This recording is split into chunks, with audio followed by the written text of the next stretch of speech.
بەڕێزان نیۆڕۆتان باش بەڕێزان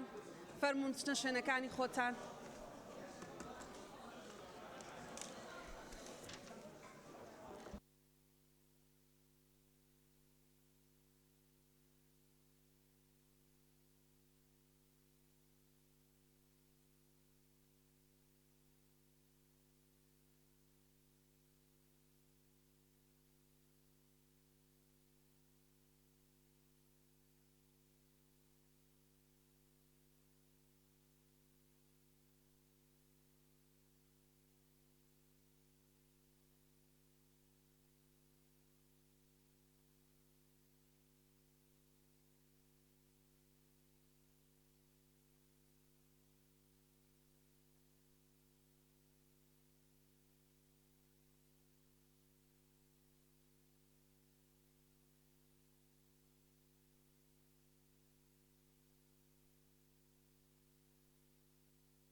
بەناوی خوای بەخشندەی میهرەبان،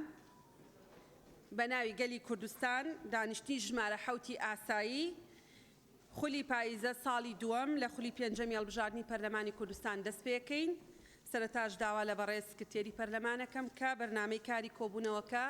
پوختەی کۆنووسی کۆبوونەوەی پێشوو ناوی ئامادە نەبووان بە مۆڵەت و بەبێ مۆڵەت بخێنێتەوە. بەڕێز سەرۆکی پەرلەمان بەرنامەی کار بەپێی حکمی مادەی 5 برگەکانی یەکەم و دووەم و سێیەم لە مادەی 16 و برگەی سێیەم لە مادەی 18 و برگەکانی یەکەم و دووەم و سێیەم و چوارەم و پێنجەم لە مادەی 20 مادەکان 47 و 48 و 52 و 54 و 55 و 56 و 57 لە پەیڕەوی ناوخۆی پەرلەمانی کوردستان دەستەی سەرۆکایەتی پەرلەمان بریاریدا بەرنامەی کاری دانیشتنی ژمارە 7 ئاسایی خولی پاییزەی ساڵی دووەم لە خولی پێنجەمی هەڵبژاردننی پەرلەمان لە کاتژمێر 2 پاشنیۆڕۆ ڕۆژی سێشەمە ڕێکەوتی 29/2020 بەم شێوەیە بێت. دەنگدان لەسەر پرۆژە یاسای لە ئەستۆکردنی فەرمانبەران لە هەرێمی کوردستان بەپێی حکمی مادەکانی 90 91 93 96 97 لە پەیڕەوی ناوخۆی پەرلەمانی کوردستان. پوختەی دانیشتنی ژمارە 6 ئاسایی بەپێی حکمی برگەی دووەمی مادەی 252 لە پەیڕەوی ناوخۆی پەرلەمانی کوردستان پوختەی دانیشتنی ژمارە 6 ئاسایی خولی پاییزەی ساڵی دووەم لە خولی پێنجەمی هەڵبژاردننی پەرلەمان لە کاتژمێر 2 پاشنیۆڕۆ ڕۆژی چوارشەمە ڕێکەوتی 16/9/2020 بەم شێوەیە خوارەوە بوو. 1 دەستپێکردنی دانیشتن لەلایەن بەڕێز سەرۆکی پەرلەمان،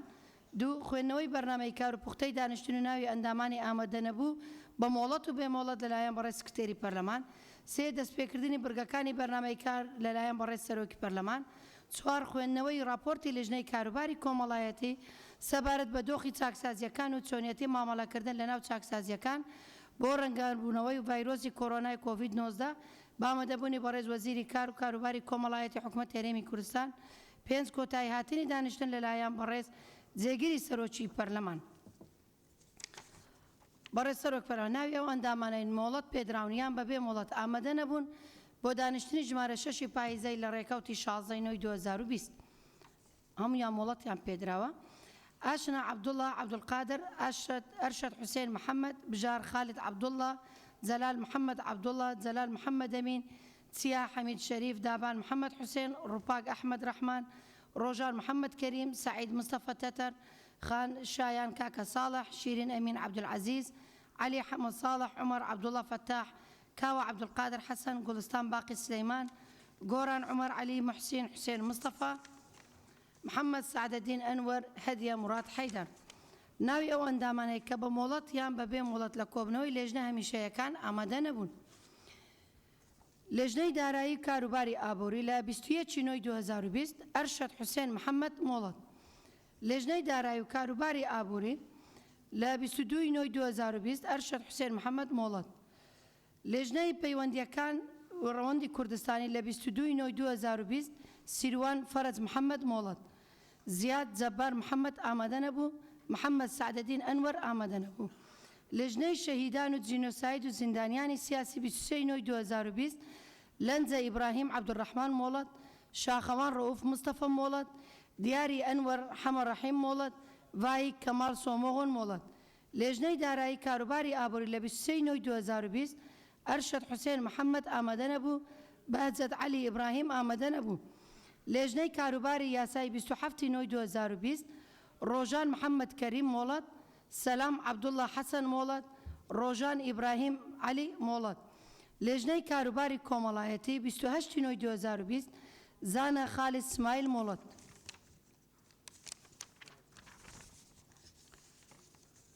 شیرین یونس عەبدوڵڵا مۆڵەت شادی نەوزاد وەهاب مۆڵەت لێژنەی کاروباری یاسای 28 نۆی 2020 ڕۆژان ئیبراهیم مۆڵەت سەلام عەبدوڵڵا حەسەن مۆڵەت جەلال محەممەد ئەمین ئەحمەد مۆڵەت لێژنەی دارایی کاروباری ئابووری لە 28 نۆی 2020 زیاد جەبار محەممەد مۆڵەت بەهجەت علی ئیبراهیم مۆڵەت شێرک و جەودەت مستەفە مۆڵەت لێژنەی کاروباری شەهیدان و جینۆساید و زیندانیانی سیاسی 29 نۆی 2020 ڕۆژان محەممەد کەریم مۆڵەت لێژنەی کاروباری پێشمەرگە 29 نۆی 2020 بژار خالد عەبدوڵڵا مۆڵەت لێژنەی دارایی کاروباری ئابووری لە 29 نۆی 2020 زیاد جەبار محەممەد مۆڵەت بەهجەت علی ئیبراهیم مۆڵەت ئەرشەد حوسێن محەممەد مۆڵەت لێژنەی ناوچە کوردستانیەکانی دەرەوەی هەرێم لە 29 نۆی 2020 مەم ئسکەندەر مەم ئامادە نەبوو محیەدین حەسەن یوسف مۆڵەت سیروان فەرەج محەممەد مۆڵەت لێژنەی کشتوکاڵ و ئاودێری لە 29 نۆی 2020 کوڵستان باقی سلەیمان مۆڵەت سیپان سالم حەسەن مۆڵەت زۆر سپاس بەڵێ زۆر سپاس بەڕێزان ئەندامانی پەرلەمان بەرنامەی کاری کۆبوونەوەکەمان بریتیە لە دەنگدان لەسەر پرۆژە یاسای لە ئەستۆکردن لە هەرێمی کوردستان بە پێی حکمی مادەکانی 90 91 93 96 97 لە پەیڕەوی ناوخۆی پەرلەمانی کوردستان بۆ مەبەستە داوا لە بەڕێزان لە لیژنەی یاساییەکەین فەرموو بێنە شوێنی خۆیان بەڵێ بەسەرچاو کاک ڕۆمیۆ وەرتان دەگرن بەڕێز سەرۆکی پەرلەمان وەڵام من پێشنیارێکم هەیە بۆ ئەوانەی کە ئامادە نەبوون واتە غایب بوون و ئەوانەی کە بەمۆڵەتن هەندێک لە بەڕێزان ئەندامانی پەرلەمان بەکاری لیژنە دەچنە شوێنێک ئەوانە نەمۆڵەتن و نە ئامادە نەبوون حەقا حسابێک بۆ ئەو زاراوەیە بکرێت مۆڵەتن ئەوان بەڵێ مامۆستا بەسەرچاو بەڵێ بنابێ خدای مەزن دلوان لیف ماده 56 برای سروکا پارلمانی پیشی فتره کادریجه سروک فراکسیون نوینه اتهام که نتیجه خدا بو سیم اندام پارلمان کردستان هاتنه اتهام کردن پرشه و کشتنه لیف امر جنابه هوا لجنه که تحقیقی هاتیه درست کردن و اوه مواقع دريجة يعني بابتا فيتم ساعتها كده خلاص توا ببيتها يعني معقولين هندا دريج ببيتن داخلت كم زيترين وقت قبلجنا كار خو انجام بدتون و برايا گشتي بده ديار كردن زور سپاس بله زور سپاس اما لیژنە كمان بەگوێرەی مادەیەکی پەیڕەوی لە پەیڕەوی پەرلەمانی کوردستان پەیڕەوی ناوخۆی پەرلەمانی کوردستان مادە 43 دروست کردووە لەناو ئەو مادەیە هیچ وەختێک دیاری نەکراوە بۆ لیژنەکە و ئەگەر پێویست بێ ئێمە دەرفەت دەدەینە بەڕێز سەرۆکی لیژنەکە دکتۆر ئیسماعیل بۆی ڕوونکردنەوەیەکمان پێ بدە فەرموون بله سروکا پارلمانی لجنه خمسالی نکریه درونشنی توید کرین حتی بگوی 3-4 رونشنه که تاوت نکرین انشاءالله ابروکشی توید بیت دیمایی که رونشتن و ده توصیات رفع کن بو دسته سروکاتی انشاءالله بزانید بله سپاس زور سپاس روپاخان بەڕێز سەرۆکی پەرلەمان نقطە نیزامیەکەی من پاڵپشتە بە مادە 29 دەستوری کۆماری عێراق و 38 و 39 کە خێزان بنەمای کۆمەڵگەیە دەوڵەت پارێزگاری دەبێت لە قەوارە و بەهای ئاینی و ڕەوشتی و نیشتیمانیەکانی بکات بۆیە هەر لەسەر بنەمای ئەو مادە دەستوریە هەردوو ماڵەکانی ڕۆشنا و ئاشنا لە هەرێمی کوردستان لەلایەن وەزارەتی تەندروستی ڕێگەیان پێدراوە بە ناوی ڕێجیم و هەروەها خۆزەعیفکردن هەندێک کۆرسیان هەیە کۆرسەکانیان دوایە سەر دەچێشێ بۆ کۆرسی کۆتایی کە لە زاری ئەو خەڵکانی کە یاخود ئەو بەشداروانەی بە ئێمەیان گەیاندووە ئەو کۆرسانە زیاتر خەڵک دەبن بەرە و بێدینی و ئیلحاد و هەروەها ئیلحادی ڕۆحی بۆیە داوا لە پەرلەمانی کوردستان دەکەم کە لیژنەیەکی لاوەچی لەسەر ئەو پرسە پێک بهێنێ و بە دواداچوونی لێکۆڵینەوە لەسەر ئەو پرسە بکات بەڵێ زۆر سپاس کاک دیاری بەڕێز سەرۆکی پەرلەمان بە پێی مادەی 43 لە پەیڕەوی ناوخۆی پەرلەمانی کوردستان بەرگەی یەکەم پەرلەمان لیژنەی کاتی بەمبەستی کارکردن راپۆرت سەبارەت بە بابەتێکی دیاریکراو لەسەر پێشنیازی دەستەی سەرۆکایەتی یان چوارەیەکی ژمارەی ئەندامان بەدەنگی زۆرینەی ئامادەبووان لە کاتی پێویستدا پێکدێنێت داوا لە بەڕێستان وەکو دەستی سەرۆکایەتی پەرلەمانی کوردستانەکەم لە ماوەی ڕابردوودا لە سنووری پارێزگای سلێمانی کۆمەڵێک زەوی بە ناوی کەسوکاری شەهیدانی سەربەرزی شەڕی داعشەوە دابش کراوە هەروەها کۆمەڵە زەوی دیکە ئیفراز کراوە و ئەمانە بەبێەوەی فەرمانی وەزاریان هەبێت لە کاتێکا بەشێک لە کەسوکاری سەربەرزی شەهیدان هەتاوەکو ئێستا زەویان وەرنەگرتووە و زەلام هەیە بۆ نمونە خەڵگێ لە سنووری پارێزگای سلێمانی بۆ نمونە 50 بۆ 100 پارچە زەوی بەناوەیە بەدەیان دۆنم زەوی بۆ نمونە بەبێ فەرمانی وەزاری بە ناوی جیاجا بۆ فێ جیاجا ئیفراز کراون بۆیە داوت لە یەکەم بە پێی بڕگەی 43 لە پەیڕەوی ناوخۆی پەرلەمانی کوردستان فەرموو بە دروستکردنی لیژنەیەکی تایبەت بۆ لێکۆڵینەوە و ڕاستی و دروستی ئەو بابەتە. بەڵێ زۆر سپاس ئێمە لیژنەی شارەوانی ڕاستپێرین بۆی بە فەرمی بە دوواداچوون بۆ ئەو دۆسیە بکە. بەڵێ لیژنەی مختصمان هەیە ئێمە کاکمەم پێویست ناکە هەموو جارە لیژنەی تایبەتی دروست بەڕێز سەرۆکی پەرلەمان ئەم خاڵە پەیڕەوی من پەیوەنددارە بە یاسای ڕۆژنامەگەری ژمارە 35 ساڵی 2007 وەزارەتی ڕۆشنبیری و لاوان فەرمانێکی کارگەڕی دەرکردووە بە ژمارە 4/1/3077 لە 14/9/2020 دوێنێ ڕوونکردنەوەیکی بڵاو کردوێتەوە بە تاریخی پێرێ بەڵام دوێنێ بڵاوی کردوێتەوە ڕوونکردنەوەکە باز لەوەکە کە ئەم ڕێنمایە گوچوە لە فەرمانەکاتوە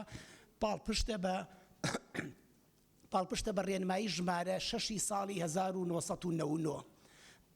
ببورم ئەم ڕێنمایە ئەوەی ژمارە 6 ساڵی 1999 پاڵپشتە بە یاسای چاپەمەنی ژمارە 10 ساڵی 1993 کە پەیوەنددارە لە مادەیەکە پەیوەنددارە بە پێدانی ژمارەی سپاردن هەڵبەتە ژماری سپاردن بۆ تۆمارکردنە نەوەک بۆ ڕقابە ئەوەی لە کوردستانە لەناو یاسای ڕۆژنامەگەریاتوە ڕقابە نەبێ با قسەکە تاواکەم بە یارمەتی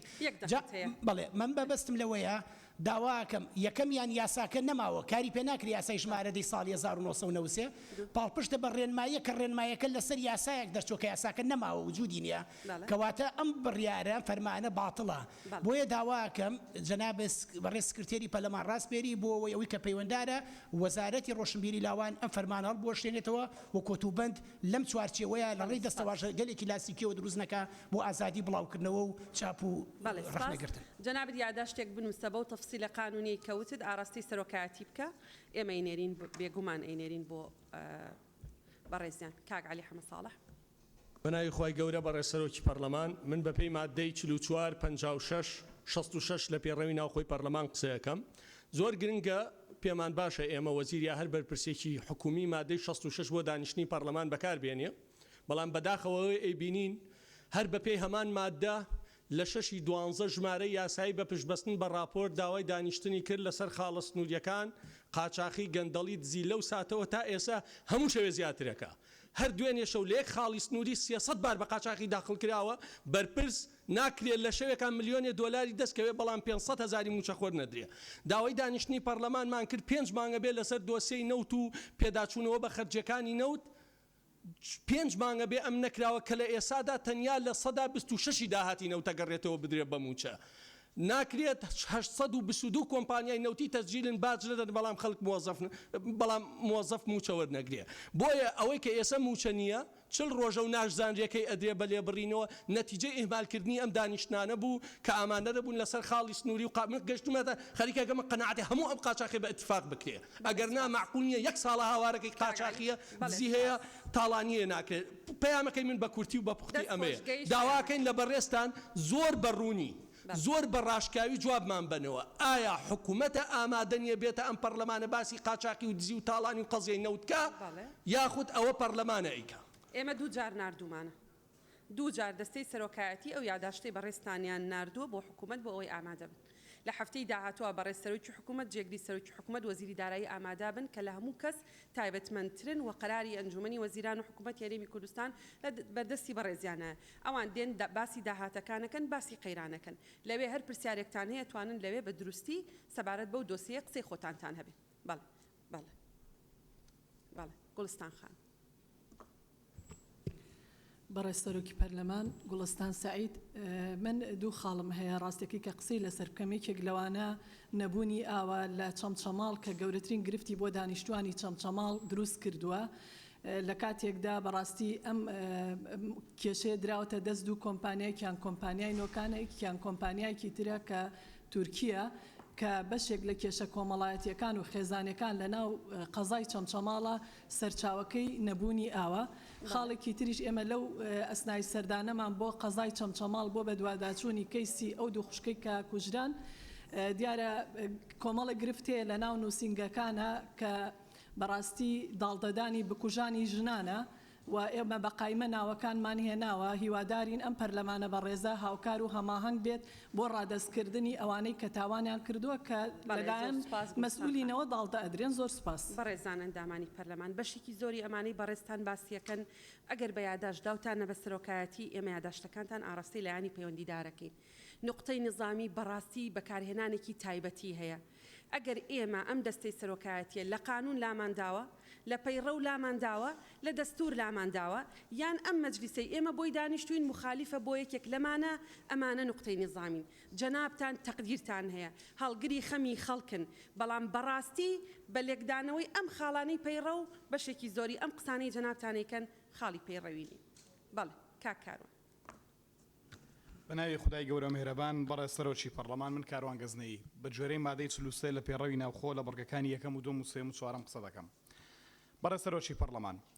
هەڵبەت پێشتر چەندین جار مناقەشەیەومان کردووە کە بە هەدەردانێکی یەکجار گەورە لە داهاتی ئەم وڵاتەیە بە تایبەتی لە داهاتی نەوت ڕوونمان کردوێتەوە کە فەزاحەتێکی یەکجار گەورەیە لە گرێبەستەنوتیەکان کە کۆمپانیەکان لە حکومەت زەدرخازانز دەکەن بەداخەوە حکومەت هەرێمی کوردستان نایە بەدەنگبانەوە سەرباریەوە لە خاڵە سنوورەکان مافیاگەریەتێکی واقعی هەیە کە بە هەدەردانێکی یەکجار زۆر هەیە و کۆمپانیە وهمی دروست بووە هێشتا حکومەت نایە بەدەمانەوە ئێستا شتێکی تر هەیە کە لەمانە خەتەرترە پێوەستە بە ژیان و مردنی هاوڵاتیانەوە کە دەرمانە بەڕێز سەرۆکی پەرلەمان ئەم یاداشتەی کە بەدەستی منەوێ بەڕێز سەرۆکی پەرلەمانی کەسێکە کە لە 14 2010 کەسێک بە تۆمەتی ساختەکردنی نووسراوی فەرمی وەزارەت لە کار دوور خراوەتەوە و نابێ پۆستی حکومت برێستا و بەڕێزە کراوەتەوە بەرپرسی کوالتی کۆنتڕۆلی هەرێم و هەرم بەڕێزە لەگەڵ چەند کۆمپانیایەک ئەم دەرزیان داخل کردووە کە دەرزی هایدرۆکۆرتیزۆنە ئەمە دەرزەکەی بەڕێز سەرۆکی پەرلەمان کە دەرزیەکە بۆ حساسیت بەکاردێنێرێت 3 جار لە کوالتی کۆنتڕۆل دەرنەچووە کەچی لە کوردستان دەفرۆشێت و هاوڵاتیان بەکاری دێنن ئەم حەبی پانادۆڵە 2 جار لە کوالتی کۆنتڕۆل دەرنەچووە لە کوردستان بۆ ماوەی 3 ساڵ فرۆشراوە هاوڵاتیان بەکاری دێنن خەڵکی بەشمەینەتی ئەم وڵاتە پێی تووشی نەخۆشی دەبێت تکاتان لە دەکەم لیژنەیەک ڕابسپێرن لە لیژنەی تەندروستی بۆی بەدوایچوون بۆ کوالتی کۆنتڕۆل دەرمان بکات لە هەرێمی کوردستان زۆر سپاس زۆر سپاس کاک عومەر فەرموون لیژنەی تەندروستی ڕاستفێرین بۆ بەدواداچوون بۆ ئەو شتانەی بەڕێز کاروان ئەرزی کرد سەبارەت بە خاڵە سنووریەکانیش بەڕێزان لە لیژنەی دارایی سەردانی هەموو خاڵە سنووریەکانی هەرێمی کوردستانیان کردووە بە تەفسیل ئەوان قەرارە راپۆرتێکمان بۆ بنووسن هەر کات راپۆرتەکەیان نووسی بۆمان دڵنیابن ئەو راپۆرتە ئەوەی کە پێشتر کاک عەلی و هاوڕێکانی حازریان کردبوو ئەوە دەبێتە کەیسێکی گرنگی پەرلەمانی کوردستان بەڵێ کاک عومەر بەناوی خۆی بەخشندەی میهرەبان بەڕێز سەرۆکی پەرلەمان قسەکانی من پاڵپشتە بە مادەی 98 لە پەیڕەوی ناوخۆی پەرلەمانی کوردستان وەگەزانین هەمومان یەکێک لە ئەرکە سەرەکیەکانی پەرلەمان بابەتی یاسای بودجەیە کە حکوومەتی هەرێمی کوردستانە بێ پابند بێ بە دانانی یاسای بودجەوە لە سەرەتای هەموو مانگێکی دەی هەموو ساڵێکە پرۆژەی خۆی بنێرێتە پەرلەمان بۆی پەرلەمان پەسەندی کە ئێمە لە ئاخیری مانگی نوێن تا ئێستا دیار نییە کە حکوومەت پابند دەبێن بە مەرگەوەیان نەخێر وەکو 7 ساڵی ڕابردوو پابند نابێ بە دانانی بودجە طبعاً دوو قازانجی زۆر گەورەیە کە وڵات کاتێکە بودجەی هەبێ یەکەم ئەرکی پەرلەمان و پەرلەمانتاران لە چاودێری حکوومەت زۆر ئاسانەکە ئێمە ئەزانین چاودێری چیەکەین ئەزانی سەرپێچی لە چیا هەیە و دوام بودجە و خەرجی هەم داهات هەم خەرجی حکوومەت ڕوونە بێ بەداخەوە ئێستا لە کاتی نەبوونی یاسایە وای لێ هاتووە حکوومەت موچە بە میزاجدا بەشەکە سپاس بۆ بەڕێز کاک سیروان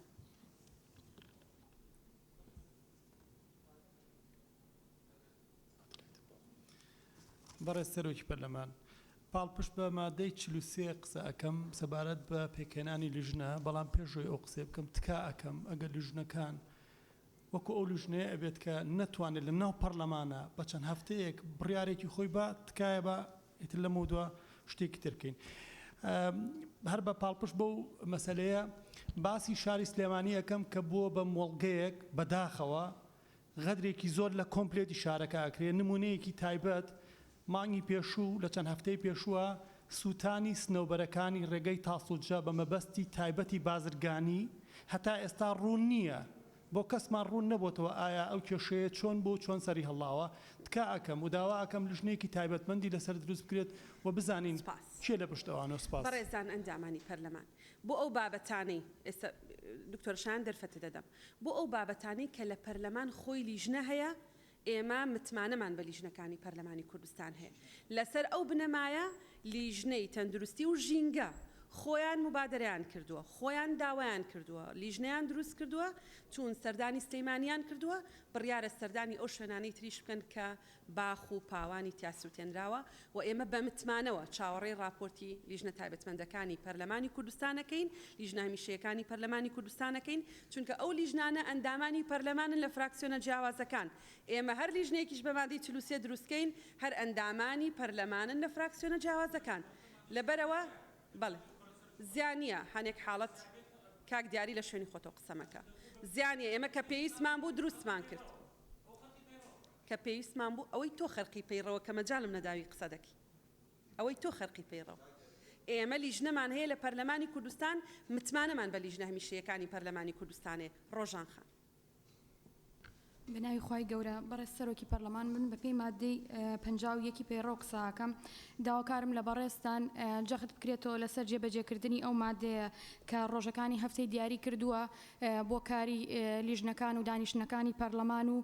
و بە دوواداچوونی ئەندامانی پەرلەمان و جەخت بکرێتەوە لەسەر بڕگەی دووەمی کە وەک خۆی جێبەجێ بکرێت ئێستا دانیشتەکانی پەرلەمان کراوەتە کاژمێر دوی پاژنیوەڕۆ بەڵام زۆربەی لیژنەکان لە سێشەمانە لە پێش ئەو کاتە کۆبوونەوەی لیژنەکان دانێن کە بەپی پەیڕۆ دەبێت بەپی بڕگەی دووەم لە ڕۆژی دووشەما کۆبوونەوەی لیژنەکان بکرێت تەنها ئەگەر حاڵەتێکی زەڕوری هەبێت کۆبوونەوە لە کاتێکی کە ئەنجام درێت سوپاسدانەکەم دەرفە دەدەین بە بەڕێز جێگری سەرۆکی پەرلەمان بۆی بۆمان ڕوون کاتەوە سەبارەت بە جدولی کۆبوونەوەی لیژنەکانی پەرلەمانی کوردستان فەرموو بەڕێز سەرۆکی پەرلەمان بابەتی کۆبوونەوەی لیژنەکان ئێمە چەند جارێک لەگەڵ بەڕێزان لە دەستەی سەرۆکایەتی لیژنەکان کۆبوونەوەمان کردووە ئێمە 19 لیژنەی هەمیشەیمان هەیە بەشێک نا زۆربەی زۆری ئەندامانی بەڕێزی پەرلەمان ئەندامن لە دوو لیژنە بۆی تەزاروب دروست نەبێ ئەندامێک نەتوانێت لە یەک کاتا لەو دوو لیژنەی کە ئەندامە کۆبوونەوەی هەبێ وا ڕێککەوتبووین دەستەی سەرۆکایەتی لیژنەکان خۆیان لەگەڵ بەڕێوەبەرەتی کاروباری پەرلەمان و لیژنەکان جەدوەلێکیان داناوە وا ڕێککەوتون کە کۆبوونەوەکان بە جۆرێک ڕێکخان بۆی بتوانین زۆرترین ئەندام کە لەناو لیژنەکانە هەند بتوانن بەشداری زۆربەی کۆبوونەوەکانی ئەو لیژنانە بکەن کە ئەندامنتیایە بۆی تەزاروب دروست نەبێتەوە ئێستا ژەمە پێمان وانە دانیشتەکانی پەرلەمانی کوردستان کاتژمێر دوو هیچ گرفتێک بۆ کۆبوونەوەی لیژنەکان کاتوان کۆبوونەوەی لیژنەکان بکەنە بەیانیان و ئامادەبوونیشتان نەبی ڕۆژانی تریش کراوەی بۆ کۆبوونەوەی لیژنەکان هیچ گرفتێک نبینی لەوەدا بەڵێ زۆر سپاس کاکاوە بەناوی خۆی گەورە و میهرەبان بەڕێز سەرۆکی پەرلەمان دیارە بەپێی بڕگەی یەکەم لە مادەی 66 لە پەیڕەوی ناوخۆی پەرلەمانی کوردستان لە 6/2/2020 واتە نزیکەی 8 مانگ بەر لە ئێستا ئێمە ژمارەی یاسایی پەرلەمانتاران یاداشتێکمان پێشکەش بە سەرۆکایەتی پەرلەمانی کوردستان کرد سەبارەت بە کێشەی دەرچووە دانەمەزراوەکانی زانکۆ و پەیمانگاکان لە هەرێمی کوردستان کە ژمارەیان بەداخەوە سەدان هەزار کەس دەبێت تا ئێستا لە ماڵەوەن و بەڕاستی ئێمە نزیکەی 8 مانگە چاوەڕێی وەڵامی ئێوەین خۆی بەپێی پەیڕەوی ناوە خۆی پەرلەمانی کوردستان بەپێی بڕگەی سێم لە مادەی 66 دەبوایە لە ماوەی 14 ڕۆژ سەرۆکایەتی پەرلەمان ئەو دانیشتنی لەگەڵ حکوومەت بکردایە بۆ ئێمە بزانین یعنی بەرچاومان ڕوون بێ کابینەی نۆمی حکوومەتی هەرێمی کوردستان چی دەکات بۆ دەرچوانی دانەمەزراوی زانکۆ و پەیمانگاکان ساڵ بە ساڵ ئەو ڕێژەیە زیاتر دەبێ و مەترسیەکی زۆر هەیە بەشێک لە گەنجان بێهیوا بوون لەم وڵاتە بۆیە سەری خۆیان هەڵەگرن و ئەم وڵاتە بەجێ دێڵن ئەوەی ئیمکانیاتی مادی هەبێ ئەم وڵاتە جێ دێڵێ لەبەرەوەی ئیشی دەست ناکەوێت بەڕاستی خۆی حکوومەت دوو ئەرچی لەسەر سەبارەت بە دەرچوانی زانکۆ و پەیمانگاکان یان دەبێ دان بمەزرێنە یان دەبێت لە کەرتی تایبەت کاریان بۆ بدۆزێتەوە بەڵام ئێستا هیچ یەکێک لەم دوانە نەکراوە ساڵانە بە هەزاران فەرمانبەر تەقاعود دەبێ خاننشینە بێ بەڵام کەس لە شوێنی ئەوان دانامەزرێ ینی ئەمە کێشەیەکی گەورەیە هیوادارم وەڵامێکی ڕوونمان بدەنەوە کە بۆچی ماوەی 8 مانگە ئەو دانیشتە ساز ناکرێت. بەڕێزان ئەندامانی پەرلەمان لەسەر بەشێکی زۆر لەو بابەتانی کە بەڕێستان یاداشت پێشکەشەکەن بۆ ئەوەی دانیشتنی پەرلەمان بکرێ ئێمە دراسەیەکەین. ئایا ئەو کۆبوونەوەیە بکرێ کاریگەریەکانی چین؟ ئێمە ئاراستەی لیژنەی پەروەردە و خوێندنی باڵامان کردبوو بۆ ئەوەی فکرەمان بدەنێ ئێمە دانیشتن لەسەر چی بکەین؟ ینی ئێمە دانیشین بەڕێستان هەر هەمووتان حەقی خۆتانە باسی ئەوەکەن کە ئەم دەرچووە دانەمەزراوانە بێ عیلاجیان بۆ بدۆزرێتەوە لەبەرەوە میکانیزمێکی ترمان پێپەسەندە ئەوەیە کە ئەو بەڕێزانەی داوای کۆبوونەوە ئەکەن بۆ بابەتێکی دیاریکرا و باسی مشکلەکە دەکەن حەلەکەشمان پێ بڵێن بۆی معالەجەی یان مناقەشەی حەل بکەین. بەڕاستی ئێمە ئەنجامدانی دانیشتێکی پەرلەمانی کوردستان خستنەڕووی بابەتێک بۆ گفتوگۆ بە ئامادەبوونی حکوومەتیش بێ ئەگەر ئێمە چارەسەرمان پێ نەبێ عەرزیکەین ئەو فیئەیە ئەو چین و توێژەی ئێمە کۆبوونەوەکەی بۆکەین هیچ سوودێک نابینێ ئێمە ئەومان بۆ جوتیارانیش کرد هیچمان لە دۆخی جوتیاران گۆڕی. بەڕاستی مەسەلەکە ئەوەیە بێگومان حکومەت لە هەفتەی ئایندا ئیشەڵڵا دێ هیوادارم پرسیارەکانتان تەوزیعکەن و دەورتان تەوزیعکەن پرسیاری دووبارە نەبێ بۆ ئەوەی وەڵامی هەموو ئەو پرسیارانەی کە ئێستا ئاراستی ئێمەیەکەن لە دەستەی سەرۆکایەتی و لە ڕاستیشا مەسەلەکە پەیوەندی بە سەرۆکایەتی پەرلەمانەوە نییە بەڕێزیان بتوانن جوابی مقنعتان بدەنەوە. بەڵێ کاکتۆر کازم دەرفەت دەدەم دکتۆرە شایان دوای بەڵێ بەڕێز سەرۆکی پەرلەمان هەر بە پێی مادەی 56 من حەزەکەم لەسەر خودی ئەو یاسایی ئەمڕۆ قسە بکەم کە دەنگدانی لەسەرکرێ پێشەوەی بچینە سەر پرۆسی دەنگدان مناقەشەی ناکەم بۆی بڵێم ئەوە بکەن یا ئەوە بکەن تەنها یەک ملاحەزەی قانونیە ملاحەزەیەکی قانونیە هەموو یاسایەک عەرز دەکەم خۆ دەنگمان نەداوە هێشتا ئێمە لە جەلسەی دەنگدانین ئەڵێ لە دانیشتنی دەنگدان ناتوانین ئەزانم خۆ دەستان نەکردووە دکتۆرە شایان ئەگەر بابەتێکی ترت هەیە باسی کە ملاحەزە یاسایەکەمەوەی هەموو یاسایەک ماف و ئەرکە ئەم یاسایە بەس ئەرکی تایە تەنها ئەرک یعنی بۆ نمونە ئەگەر مۆزەفێک کورسیەک بشکێنێ ئەبێ پارەکەی بە فەرموو دکتۆرە شایان فەرموون بەناوی خوای گەورە بەڕێز سەرۆکی پەرلەمان شایان کاکە ساڵح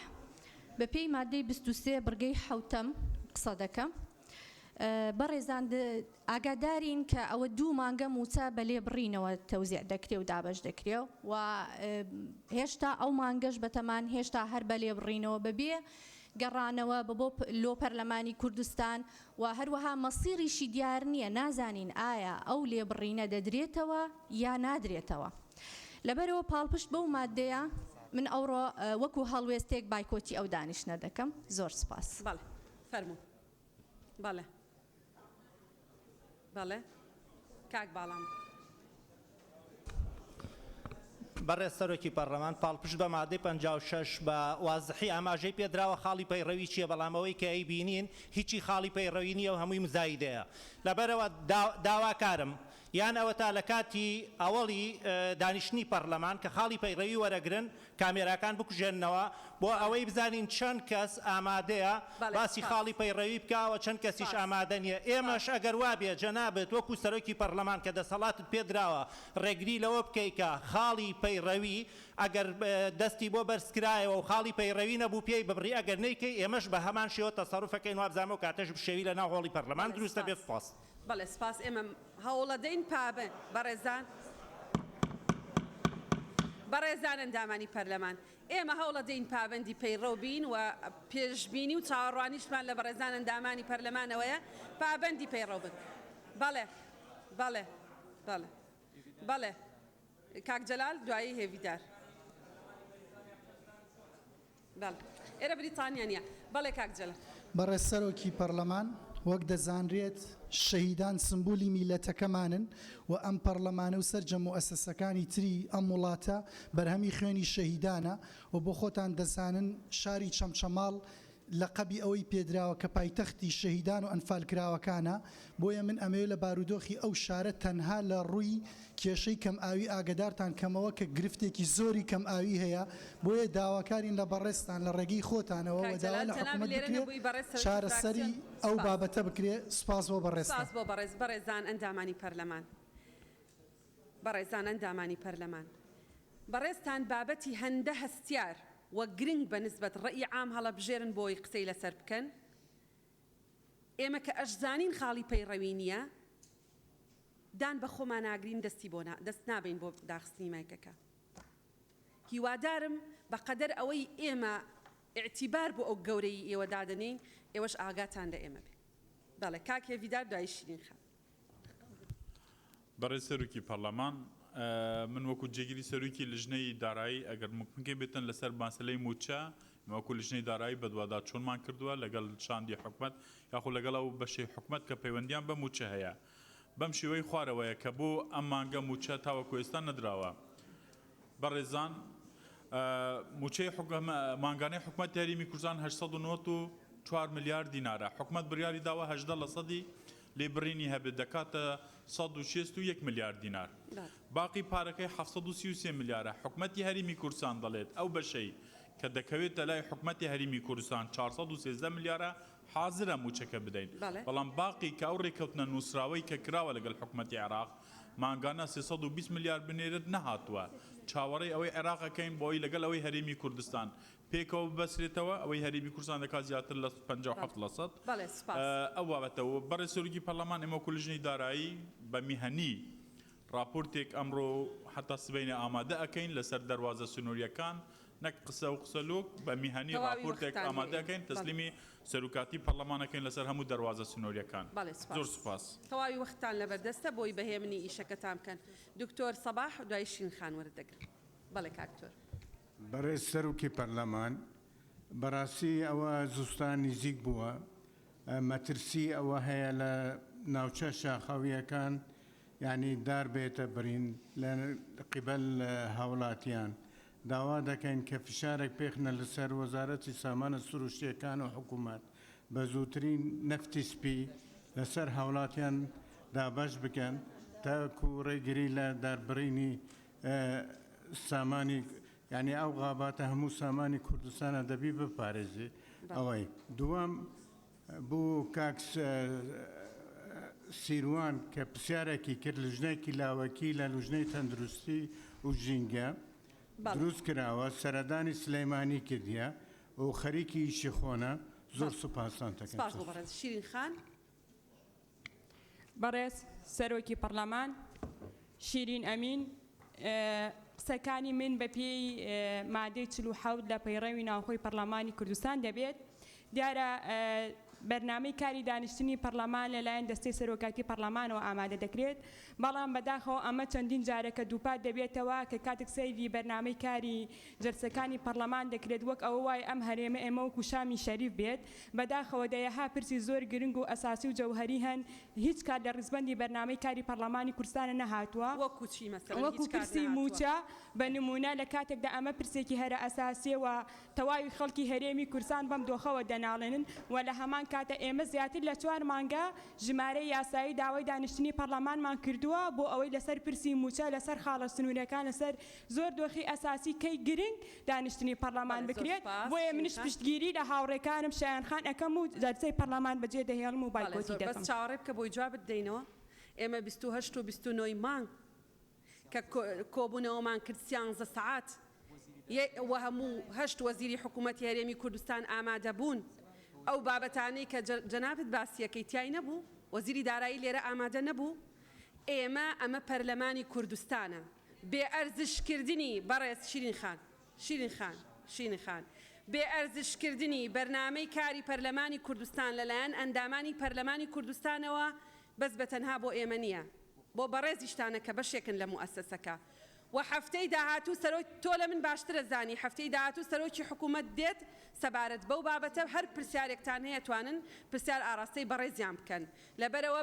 بەرنامەی کاری پەرلەمانی کوردستان ئەرزشی هەیە و ئێمە چۆن پابندین بەوەی لە چاودێری بەردەوام بین پێمان باشە و ضرورە و بە ئەرکیە زانین حکوومەتی هەرێمی کوردستان لەسەر دۆسیە جیاوازەکان بێتە پەرلەمانی کوردستان بەقەدەر ئەوەش گرنگە ئێمە ئاگامان لە پرۆسەی تەشریع بێ لە هەرێمی کوردستان چونکە دوای 4 ساڵی تر پێمان دەڵێن پەرلەمانی کوردستان تەنها ئەوە نە یاسایی دەرکرد بوو ئەوە یەکێکە لە پێوەرەکان